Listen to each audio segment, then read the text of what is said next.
Welcome to my channel. ఈ channel కనుక మీరు మొదటిసారి చూసినట్లయితే రెడ్ కలర్ సబ్స్క్రైబ్ బటన్ మీద క్లిక్ చేసి మా ఛానల్ సబ్స్క్రైబ్ చేసుకోండి. అండ్ అలాగే పక్కనే ఉన్న బెల్ ఐకాన్ మీద క్లిక్ చేసినట్లయితే మేము పెట్టే ప్రతి వీడియో కూడా మీకు నోటిఫికేషన్ రూపంలో వస్తుంది.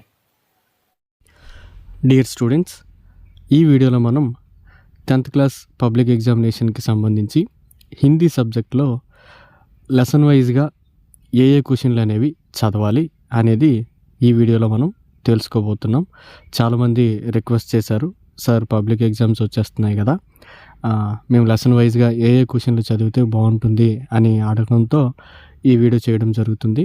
సో దయచేసి ఈ వీడియోని స్కిప్ చేయకుండా పూర్తిగా చూడండి. అలాగే ఏ ఒక్క పాయింట్ కూడా మిస్ అవ్వకుండా జాగ్రత్తగా చెప్పేది వింటారని నేను ఆశిస్తున్నాను. ఇక వీడియోలోకి వెళ్ళినట్లయితే మనకి సెక్షన్ 4లో 24 మార్క్స్కి క్వశ్చన్స్ అనేవి ఇవ్వడం జరుగుతాయి. 8 క్వశ్చన్స్ అనేవి ఇస్తారు, మనం 6 రాయాలి. ఒక్కొక్క దానికి 4 మార్క్స్ అనేవి అలాట్ చేయడం జరుగుతుంది. అయితే మీ అందరికీ తెలిసిన విషయమే, క్వశ్చన్ నెంబర్ 19 నుంచి క్వశ్చన్ నెంబర్ 20 వరకు పద్య భాగం నుంచి వస్తాయి. అలాగే 22 నుంచి 24 వరకు గద్య భాగం నుంచి వస్తాయి. అలాగే 25, 26 క్వశ్చన్స్ అనేవి ఉపవాచక నుంచి అడగడం జరుగుతుంది. నేను ఇదివరకే SA1 ఎగ్జామినేషన్కి సంబంధించి ఒక వీడియో కూడా చేయడం జరిగింది. అందులో నుంచే ఆల్మోస్ట్ 60 మార్క్స్కి మనకి క్వశ్చన్స్ అనేవి రావడం జరిగింది. కాబట్టి అదే కాన్ఫిడెన్స్తో ఈ వీడియో కూడా పబ్లిక్ ఎగ్జామ్కి ఏ క్వశ్చన్లు చదవాలి అనేది నేను చేస్తున్నాను. సో లెసన్ వైజ్గా కనుక ఒకసారి చూసుకున్నట్లయితే సాకి లెసన్ నుంచి క్వశ్చన్ నెంబర్ 19లో ఏమొస్తాయనంటే ఆ ఇంపార్టెంట్ 1 to 4 దోహాస్ అనేవి ఏవైతే ఉన్నాయో ఆ దోహాస్ అనేవి మనకి ఇవ్వడం జరుగుతుంది. సో వాటిని మీరు ఖచ్చితంగా ఎటువంటి అక్షర దోషాలు లేకుండా ఈ 4 కూడా మీరు నేర్చుకున్నట్లయితే ఖచ్చితంగా 4 మార్క్స్ అనేవి వస్తాయి. ఇక నెక్స్ట్ చూసుకున్నట్లయితే మనుష్యత. ఈ మనుష్యత అనే లెసన్ నుంచి మనం చూసుకున్నట్లయితే కవినే కైసి మృత్యుకో సుమృత్యు కహా హై అనే ఒక క్వశ్చన్ అనేది మనకి మోస్ట్ ఇంపార్టెంట్ క్వశ్చన్. అలాగే మనం ఈ క్వశ్చన్ని ఎలా బేస్ చేసుకొని ఇవ్వడం జరిగింది అని అంటే, మనకి ఆంధ్రప్రదేశ్ గవర్నమెంట్ SCRT వాళ్ళు ఏం చేశారు అంటే ఒక ఇంపార్టెంట్ క్వశ్చన్ బుక్లెట్ అనేది ఇవ్వడం జరిగింది. ఆ క్వశ్చన్స్ని బేస్ చేసుకుంటూ అండ్ అలాగే వాళ్ళు ఇచ్చినటువంటి 3 మోడల్ పేపర్స్ కూడా మనం బేస్ చేసుకొని ఇవ్వడం జరిగింది. అలాగే బ్లూ ప్రింట్ను కూడా మనం ఫాలో అవుతూ ఇవ్వడం జరిగింది. సో వాటి బట్టి చూసుకుంటే ఖచ్చితంగా ఇవి మోస్ట్ ఇంపార్టెంట్ క్వశ్చన్స్. సో మీరు ఈ స్క్రీన్ మీద కనిపిస్తున్నటువంటి క్వశ్చన్స్ని మీరు ఒక నోట్ పేపర్లో రాసుకోవడం ద్వారా కానీ లేదా మీ యొక్క టెక్స్ట్ బుక్లో మార్క్ చేసుకోవడం ద్వారా కానీ ఈ క్వశ్చన్స్ని మీరు నోట్ చేసుకోవచ్చు. ఇవి చక్కగా చదువుకున్నట్లయితే మీకు ఖచ్చితంగా 4 మార్క్స్ క్వశ్చన్స్ అనేవి ఈజీగా అటెంప్ట్ చేయగలరు. అలాగే ఇందులో కనుక సెకండ్ క్వశ్చన్ చూసినట్లయితే మనుష్యత కవితా పాఠ్ మే కవి సబ్కో ఏక్ హోకర్ చల్నేకి ప్రేరణ క్యోం ది హై అనే ఒక క్వశ్చన్ అనేది ఉంటుంది. దీనినే మనకి మోస్ట్ ఇంపార్టెంట్ క్వశ్చన్స్లో కూడా ఇవ్వడం జరిగింది. వీటితో పాటు చూసుకున్నట్లయితే ఉదార్ వ్యక్తికి పహచాన్ కైసే హో సక్తి హై అనే ఒక క్వశ్చన్ కూడా మనకి ఇంపార్టెంట్ క్వశ్చన్. దీన్నే ఏ విధంగా అడుగుతాడు అంటే ఉదార్ వ్యక్తి కిసే కహతే హై और उनके लक्षण क्या होते हैं అని ఇలా కూడా అడగొచ్చు. అండ్ మిగతా రిమైనింగ్ క్వశ్చన్లు కూడా మీరు చదువుకోవడం మంచిది. ఇక నెక్స్ట్ తోప్ లెసన్ కనుక మీరు చూసుకున్నట్లయితే ఈ స్క్రీన్ మీద కనిపిస్తున్నటువంటి ఈ 3 క్వశ్చన్లు కూడా మీరు చదివినట్లయితే మీకు చాలా యూస్ఫుల్గా ఉంటుంది. అయితే ఇందులో ఫస్ట్ మీరు ప్రయారిటీ ఇవ్వాల్సిన క్వశ్చన్ ఏంటి అని అంటే, కవితా మే तोप को 2 बार चमकाने की बात की गई है, ये 2 अवसर कौन से होंगे అనేటువంటి ఈ థర్డ్ క్వశ్చన్ అనేది మీరు ఫస్ట్ ప్రయారిటీ ఇవ్వాల్సినటువంటి క్వశ్చన్. ఇది నేర్చుకున్న తర్వాత ఆ మిగతా రిమైనింగ్ క్వశ్చన్స్ కూడా మీరు చదువుకుంటే చాలా మంచిది. అలా ఒకవేళ పేపర్ కనుక ఏమైనా డిఫికల్టీగా ఇచ్చినట్లయితే ఖచ్చితంగా మనం ఈ 3 క్వశ్చన్లు చదివేసి ఉంటాం కాబట్టి వాడు ఏమి ఇచ్చినా సరే మనం అటెంప్ట్ చేయగలిగే పొజిషన్లో ఉంటాం. సో అందుకని పర్టికులర్గా ఈ లెసన్ నుంచి మనం ఈ 3 క్వశ్చన్స్ అనేవి ఇవ్వడం జరిగింది. సో మీరు మీ యొక్క నోట్స్లో నోట్ చేసుకోవచ్చు లేదా మీ టెక్స్ట్ బుక్లోనైనా సరే మార్క్ చేసుకోండి. ఇక నెక్స్ట్ లెసన్ చూసుకున్నట్లయితే కర్ చలే హమ్ ఫిదా అనేటువంటి ఈ లెసన్లో మనకి ఈ స్క్రీన్ మీద కనిపిస్తున్నటువంటి విధంగా 5 క్వశ్చన్లు అనేవి మనకి మోస్ట్ ఇంపార్టెంట్ క్వశ్చన్లు ఉన్నాయి. అయితే ఇందులో మీరు ఫస్ట్ ప్రయారిటీ ఇవ్వాల్సింది ఏంటి అని అంటే ఖర్ చలే హమ్ ఫిదా గీత్ మే ధరతీ కో దుల్హన్ క్యోం కహా గయా హై అనేటువంటి ఈ క్వశ్చన్ అనేది మస్ట్ అండ్ షుడ్గా మీరు నేర్చుకోవాల్సి ఉంటుంది.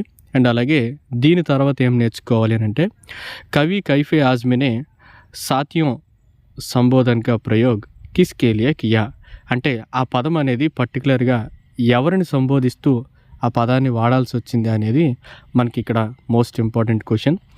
ఈ రెండు నేర్చుకున్న తర్వాత అప్పుడు మనం ఇంకేం నేర్చుకోవాలి అని అంటే సర్ హిమాలయ కా హమ్నే నా ఝుకనే దియా అనే ఇస్ పంక్తి మే హిమాలయ్ కిస్ బాత్ కా ప్రతీక్ హై అనేటువంటి ఈ క్వశ్చన్. అండ్ అలాగే లాస్ట్లో ఇచ్చినటువంటి ఆ రెండు క్వశ్చన్లు కూడా మనం ఈ లెసన్ నుంచి నేర్చుకుంటే మనకి ఒక్క క్వశ్చన్ కూడా మిస్ అయ్యే ఛాన్స్ లేదు. అండ్ అలాగే అందరికీ బాగా ఇష్టమయ్యేటువంటి లెసన్, కొంచెం లెందీ లెసన్ అయినప్పటికీ ఈ లెసన్ని కూడా కొంచెం ఇంట్రెస్ట్గా చదువుతారు. దీంట్లో నుంచి మనకి ఏ క్వశ్చన్స్ వస్తాయనంటే ఈ తతారా వామీరో కథ అనేటువంటి ఈ లెసన్ నుంచి మనకి మోస్ట్ ఇంపార్టెంట్ క్వశ్చన్స్ కనుక చూసుకున్నట్లయితే తతారా వామీరోకి త్యాగమయి మృత్యుసే నికోబార్ మే క్యా పరివర్తన్ ఆయా అండ్ అలాగే తతారాకే వ్యక్తిత్వసే ఆప్ క్యా జాన్తే హై 4 పంక్తియోं में लिखिए. వీటితో పాటు తతారాకి తల్వార్కే బారేమే లోగంకో క్యా మతతా అసలు వాళ్ళ యొక్క అభిప్రాయం ఏంటి అనేది ఈ క్వశ్చన్ కూడా అడుగుతారు. ఒకవేళ పేపర్ కనుక టఫ్ చేసే ఛాన్సెస్ కనుక ఉన్నట్లయితే, డిఫికల్టీ లెవెల్ పేపర్ కనుక వచ్చినట్లయితే మనకి ఈ కింద ఇచ్చినటువంటి రెండు క్వశ్చన్లు కూడా రావచ్చు. వామీరోనే తతారాకు బేరీక్యూసే క్యా జవాబ్ దియా అండ్ అలాగే నికోబార్ కే లోగ్ తతారాకు క్యోం పసంద్ కర్తే తే అనేటువంటి ఈ క్వశ్చన్స్ కూడా మనకి అడగడం జరుగుతుంది. సో ఫైనల్గా మనం ఈ లెసన్ నుంచి కనుక ఈ 5 క్వశ్చన్స్ కనుక మీరు నేర్చుకున్నట్లయితే ఖచ్చితంగా క్వశ్చన్స్ అనేవి మీరు అటెంప్ట్ చేయొచ్చు. అండ్ నెక్స్ట్ కార్తూస్ లెసన్, ఈ లెసన్ నుంచి కనుక మీరు చూసుకున్నట్లయితే ఇది ఖచ్చితంగా మోస్ట్ ఇంపార్టెంట్ లెసన్ అని చెప్పుకోవచ్చు. అండ్ అలాగే డిఫికల్టీ క్వశ్చన్లు కూడా అడగడానికి ఛాన్సెస్ ఉంటాయి. సో మీరు మోడల్ పేపర్లు అబ్జర్వ్ చేసిన అలాగే క్వశ్చన్ బుక్లెట్లోనివి అబ్జర్వ్ చేసిన మనకి ఈ క్వశ్చన్స్ అనేవి ఖచ్చితంగా మీరు నేర్చుకోవాల్సిన క్వశ్చన్లు ఈ 3 ఉన్నాయి. అవి ఏంటి అని అంటే వజీర్ అలీకే అఫ్సానే సున్కర్ కర్నల్కో రాబిన్హుడ్ కి యాద్ క్యోం ఆ జాతీ థీ అనేటువంటి ఈ క్వశ్చన్. అండ్ అలాగే సవర్ కే జానే కే బాద్ కర్నల్ క్యోం హక్కా బక్కా రహ్ గయా అనేటువంటి ఈ క్వశ్చన్.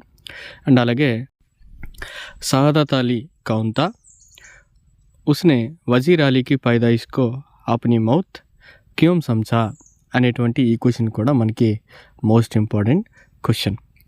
అండ్ నెక్స్ట్ లెసన్ కనుక చూసుకున్నట్లయితే డైరీ కా ఏక్ పన్నా. యాక్చువల్గా ఈ లెసన్ అనేది మనకి గజ్జబాగ్ సారాంశంలో వన్ ఆఫ్ ది లెసన్. ఈ లెసన్ నుంచి మనకి సారాంశం కూడా ఇచ్చేటువంటి ఛాన్సెస్ అనేవి ఉన్నాయి. కానీ మనకి వాడిచ్చినటువంటి క్వశ్చన్ బుక్లెట్లో కానీ అలాగే మోడల్ పేపర్స్లో కానీ ఈ లెసన్ నుంచి కూడా మనకి 4 మార్క్స్ క్వశ్చన్లు అనేవి ఉన్నాయి. కాబట్టి మనం ఈ లెసన్ నుంచి కూడా మనం ఖచ్చితంగా నేర్చుకోవాలి. అయితే ఇందులో మనం ముందుగా నేర్చుకోవాల్సినటువంటి ఫస్ట్ క్వశ్చన్ ఏంటి అని అంటే पुलिस कमिश्नर के नोटिस और కౌన్సిల్ కే నోటీస్ మే క్యా అంతర్ తా అనేది మనం ఫస్ట్ నేర్చుకోవాల్సినటువంటి క్వశ్చన్.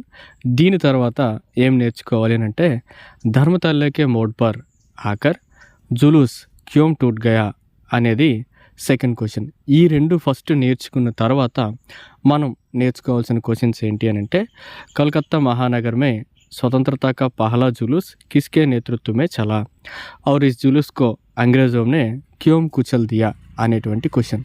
ఇవి ఎప్పుడు వస్తాయి అంటే పేపర్ మనం కొంచెం డిఫికల్టీగా అడిగేటప్పుడు మనకి ఈ క్వశ్చన్స్ అనేవి రావచ్చు. అందుకనే మీరు ముందు దేనికి ప్రయారిటీ ఇవ్వాలో ఆ క్వశ్చన్స్ అనేవి ముందు చెప్పడం జరిగింది.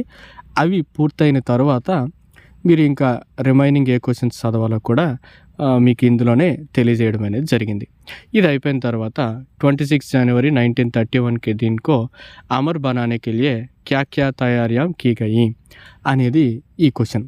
సో ఓవరాల్గా మనకి డైరీకా ఏక్ పన్నా అనేటువంటి ఈ లెసన్ నుంచి ఖచ్చితంగా ఈ క్వశ్చన్స్ అనేవి చదవాలి. ఇవి కనుక నేర్చుకున్నట్లయితే మీరు ఈజీగా సారాంశం కూడా అటెంప్ట్ చేసేయచ్చు. ఇకపోతే ఉపవాచక లెసన్స్.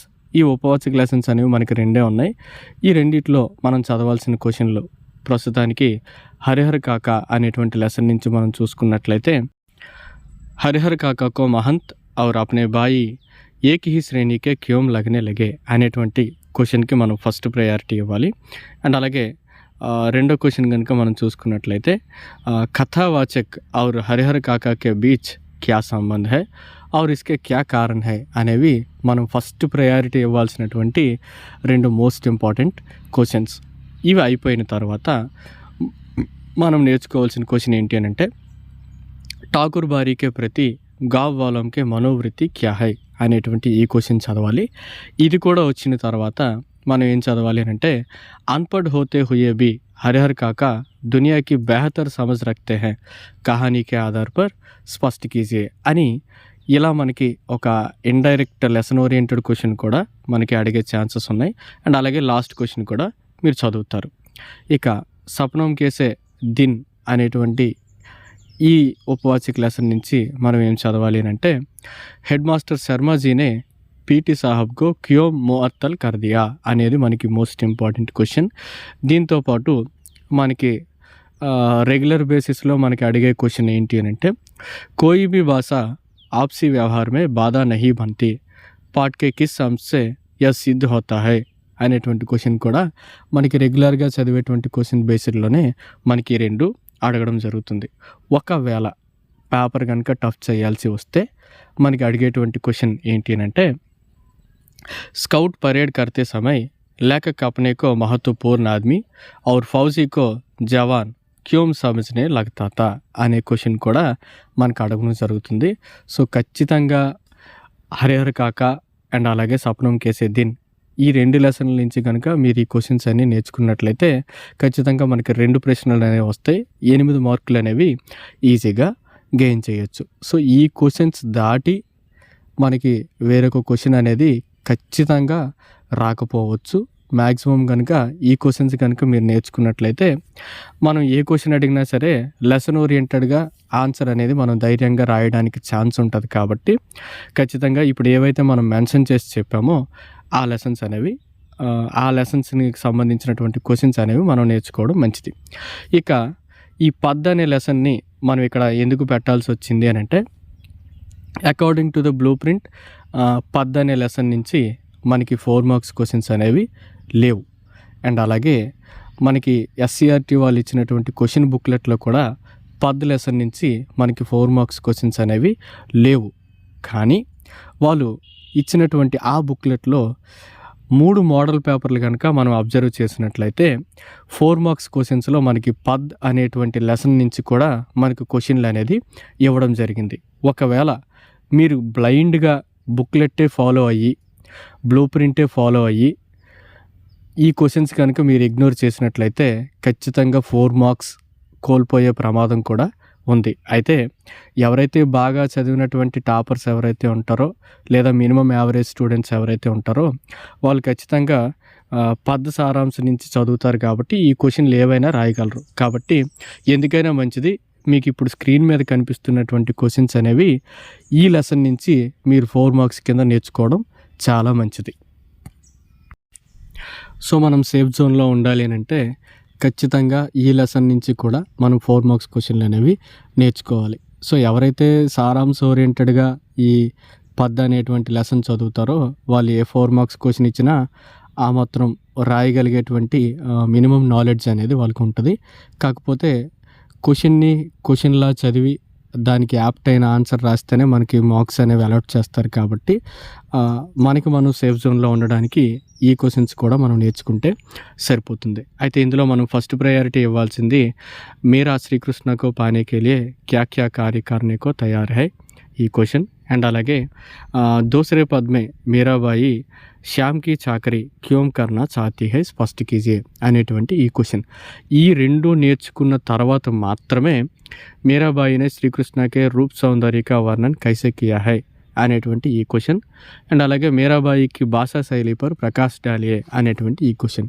ఈ 4 కూడా వాటికి ఇచ్చినటువంటి ప్రయారిటీ బట్టి నేర్చుకుంటే మంచిది. అండ్ అలాగే ఈ కోవలోకే వచ్చేటువంటి మరొక లెసన్ ఏంటి అని అంటే పర్వత్ ప్రదేశ్ మే పావస్. ఇది కూడా బ్లూ ప్రింట్లో లేదు అండ్ అలాగే క్వశ్చన్ బుక్లెట్లో కూడా లేదు, కానీ మోడల్ పేపర్లో కూడా వీటి నుంచి మనకి క్వశ్చన్స్ అనేవి ఇవ్వడం జరిగింది. సో అందుకనే సేఫ్ జోన్గా లేకపోతే సేఫ్ జోన్లో ఉండాలి అని అంటే మనం ఈ లెసన్ నుంచి కూడా కొన్ని క్వశ్చన్స్ అనేవి నేర్చుకోవడం మంచిది. అందుకే ఈ 2 లెసన్లకి సంబంధించి మోస్ట్ ఇంపార్టెంట్ క్వశ్చన్లు అనేవి మీకు ఇవ్వడం జరిగింది. ఈ స్క్రీన్ మీద కనిపిస్తున్నటువంటి ఈ క్వశ్చన్స్ని మీరు నోట్ చేసుకొని లేదా మీ టెక్స్ట్ బుక్లో మార్క్ చేసుకొని వీటిని సెపరేట్గా నేర్చుకోవచ్చు. అండ్ అలాగే బడే బాయ్ సాబ్ కూడా మనకి సారాంశం కింద అడుగుతాడు.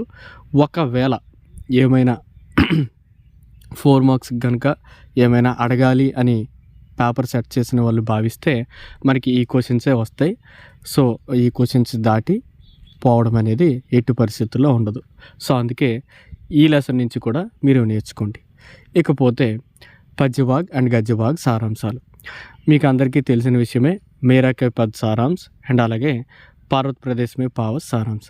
ఈ 2 కనుక ఖచ్చితంగా మీరు నేర్చుకున్నట్లయితే మనకి ఎలానో 2 సారాంశాలు అడుగుతాడు, అందులో మనం 1 రాయాలి. కాబట్టి ఖచ్చితంగా ఇప్పుడు మీకు నేను ఈ వీడియోలో మెన్షన్ చేసినటువంటి ఈ 2 సారాంశాలు కనుక మీరు చదువుకున్నట్లయితే ఖచ్చితంగా మీరు రాసేయచ్చు.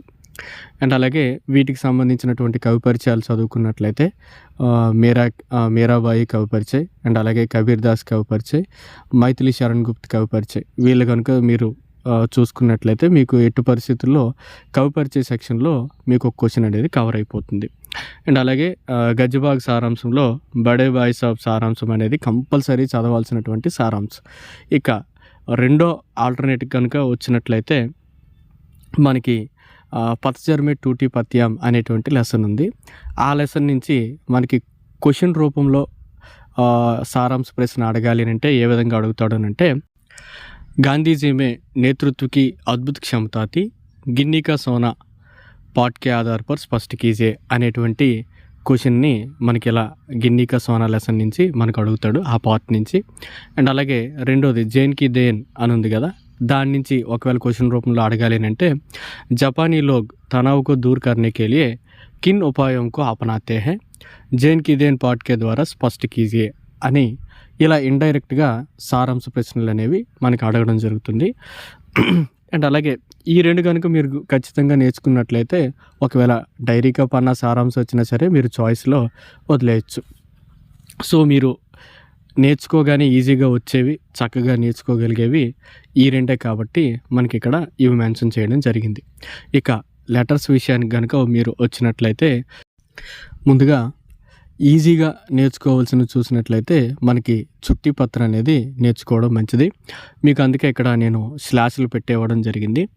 బీమారీకే కారణ్ ఆర్ బుకార్కే కారణ్ అంటే మీకు నీరసంగా ఉంది లేకపోతే జ్వరంగా ఉంది అని చెప్పి రిక్వెస్ట్ చేస్తూ ప్రధాన అధ్యాపకేమో ఒక లెటర్ అనేది రాయమని మనకి అడగొచ్చు. కాబట్టి ఆ రెండిట్లో ఏదో ఒక లెటర్ అనేది నేర్చుకుంటారు, లేదా బాయికా వివాహ్ లేదా బహన్కి వివాహ్ ఏదైనా సరే అడగచ్చు. సో చుట్టి పత్రలో మనకి అలా అడిగేటువంటి ఛాన్స్ ఉంది. లేదా విహారయాత్ర వెళ్ళాలి, ఆ విహారయాత్రకి వెళ్ళాలంటే మీ నాన్నగారిని డబ్బులు అడుగుతూ ఒక లెటర్ అనేది రాయడం కోసం మనకి అడగడం జరుగుతుంది. సో అది కూడా నేర్చుకోవాలి. లేదా పుస్తకాలు కొనుక్కోవాలంటే డబ్బులు కావాలి, మీ నాన్నగారిని అడుగుతూ ఒక లెటర్ రాయండి అని చెప్పి మనకి అడగడం జరుగుతుంది. సో అది కూడా మనం నేర్చుకోవడం మంచిది. లేదా మీకు ఏ పుస్తకాలు అయితే కావాలో వాటిని మెన్షన్ చేస్తూ ఆవశ్యక పుస్తకం మాంగితే హుయే పుస్తక విక్రేతకే నామ్ పత్ర లిఖియే అని చెప్పి మనకి ఆ క్వశ్చన్ కూడా అడగడం జరుగుతుంది. వీటితో పాటు किसी ऐतिहासिक यात्रा और विहार यात्रा को वर्णन करते हुए अपने मित्र या अपने भाई को నామ్ పర్ పత్ర లిఖియే అని అంటాడు. అంటే మీరు చేసినటువంటి విహారయాత్ర కోసం వర్ణిస్తూ మీ మిత్రునికి కానీ లేదా మీ బ్రదర్కి కానీ ఒక లెటర్ రాయమని చెప్పి అడగడం జరుగుతుంది. సో అటువంటి లెటర్ కూడా మీరు నేర్చుకోవాల్సి ఉంటుంది. విహారయాత్రను వర్ణిస్తూ ఒక లెటర్, విహారయాత్రకి వెళ్ళడానికి డబ్బులు కావాలి అని చెప్పి మీ నాన్నగారిని అడుగుతూ ఒక లెటర్, అలా కూడా మీరు నేర్చుకోవాలి. కొన్ని సందర్భాల్లో నేను విహారయాత్రకు వెళ్తున్నాను, నాకు పర్మిషన్ ఇవ్వండి, నాకు సెలవు కావాలని చెప్పి ప్రధాన అధ్యాపకు కూడా అడుగుతాడు. సో అది మీరు ఆ లెటర్ని బాగా చదువుతూ ఏమని అడిగాడు, ఎవరికి రాయాలి అనేది మీరు క్లియర్గా చూసుకొని రాయడం మంచిది. అండ్ అలాగే వీటితో పాటు హిందీ सीखने की आवश्यकता बताते हुए अपने भाई और मित्र को पत्र, హిందీ యొక్క ప్రాముఖ్యతను వివరిస్తూ మీ యొక్క మిత్రుడికి కానీ లేదా బ్రదర్కి కానీ ఒక లెటర్ రాయమని అడుగుతాడు. సో కొన్ని సందర్భాల్లో ఇది కూడా మనకి మోస్ట్ ఇంపార్టెంట్. ఇప్పుడు కొత్తగా అందరికీ అలవాటు చేసినటువంటి లెటర్ ఏంటి అని అంటే, మనకి గత సంవత్సరం నుంచే ఈ టైప్ ఆఫ్ లెటర్ అనేది మనకి అడగడం జరుగుతుంది. అదేంటి అని అంటే, మీ నాన్నమ్మ గారికో లేకపోతే మీ యొక్క తాతయ్య గారికో బాగాలేదు, మీరు ఆవిడ్ని ఇంటి దగ్గర చూసుకోవాలి, సో అలా చూసుకోవాలి అని అంటే సెలవు పెట్టాలి, అలా నాకు సెలవు కావాలి అని చెప్తూ మీరు మీ యొక్క క్లాస్ టీచర్కి లెటర్ రాయండి అని చెప్పి ఈ టైప్ ఆఫ్ లెటర్ కూడా మనకి అడుగుతున్నాడు. సో ఇది కూడా మనం నేర్చుకోవడం మంచిది. అండ్ అలాగే ఒక అఫీషియల్ లెటర్ నగర్ నిగమ్ అధికారికే నామ్ పత్ర, అంటే మన యొక్క వీధుల్లో కానీ లేకపోతే రోడ్లు కానీ బాలేవని చెప్తూ నగర్ నిగమ్ అధికారికి ఒక లెటర్ రాయడం అనేది కూడా మనం నేర్చుకోవాలి. సో ఇప్పుడు మీరు ఈ స్క్రీన్ మీద కనిపిస్తున్నటువంటి ఈ లెటర్లన్నీ కూడా మీరు నేర్చుకున్నట్లయితే ఖచ్చితంగా వాడిచ్చేటువంటి 2 లెటర్లలో ఒకటి మీరు ఖచ్చితంగా అటెంప్ట్ చేయగలరు. ఎందుకంటే మనకి ఇచ్చేటువంటి 2 లెటర్లో ఖచ్చితంగా ఒకటి చుట్టుపత్ర అనేది ఉంటుంది కాబట్టి డెడ్ ఈజీగా ఒక లెటర్ అనేది రాయగలరు. ఇకపోతే అందరూ ఇబ్బంది పడే సెక్షన్ ఏంటి అని అంటే నిబంధ సెక్షన్. ఈ నిబంధ సెక్షన్లో అకార్డింగ్ టు ద ఏపీఎస్సీఆర్టీస్ క్వశ్చన్ బుక్లెట్ అండ్ అలాగే మోడల్ పేపర్స్ మనకి వాళ్ళు ఇచ్చినటువంటి ఇన్స్ట్రక్షన్స్ బట్టి మీరు నేర్చుకోవాల్సినటువంటి ఈ నిబంధనల్ని ఆర్డర్ ఆఫ్ ప్రయారిటీలో ఇవ్వడం జరిగింది. ముందుగా మీరు ఖచ్చితంగా నేర్చుకోవాల్సినటువంటి నిబంధ దీపావళి. ఈ దీపావళినే మనకి ఎలా అడుగుతాడు అని అంటే, కిసీ ఏక్ త్యోహార్ ఆర్ కిసీ ఏక్ ధార్మిక్ త్యోహార్ అప్నా మన్పసంద్ త్యోహార్ అని చెప్పి మనకు అడగొచ్చు. సో ఖచ్చితంగా మనం దీపావళి అనేటువంటి ఈ నిబంధన నేర్చుకోవాలి. దీంతోపాటు పర్యావరణ और प्रदूषण, कंप्यूटर, पुस्तकालय, कृत्रिम उपग्रह, आदर्श विद्यार्थी లేదా विद्यार्थी और अनुशासन, विज्ञान से लाभ, स्वच्छता और हरियाली, स्वच्छ భారత్ అండ్ అలాగే వృక్ష హమారే సాథీ అనేటువంటి ఈ నిబంధనలు అనేవి మీరు ఖచ్చితంగా నేర్చుకున్నట్లయితే మనం పబ్లిక్ ఎగ్జామ్లో ఒక నిబంధన అనేది ఈజీగా రాయొచ్చు. ఎందుకంటే మనకి ఇవ్వబోయే నిబంధనలు 4, మనం రాయాల్సింది 1. అది కూడా మనకి సెక్షన్ వైజ్గా మనకి డివైడ్ చేసి ఇవ్వడం జరిగింది. అంటే ప్రకృతికి సంబంధించి, విజ్ఞానానికి సంబంధించి, సమాజానికి సంబంధించి మనకి నిబంధనలు అనేవి అడుగుతాడు. కాబట్టి మనం ఈ ప్రయారిటీలో మనం ఇలా ఇవ్వడం జరిగింది. వీటితో పాటు దూరదర్శన్ కూడా చదువుకోవడం అనేది మంచిది. సో ఇవన్నీ కనుక మీరు పాటించినట్లయితే ఖచ్చితంగా క్వశ్చన్స్ విభాగంలో ఒక్క ప్రశ్న కూడా పోవడానికి ఛాన్స్ అనేది ఎట్టి పరిస్థితుల్లో కూడా లేదు.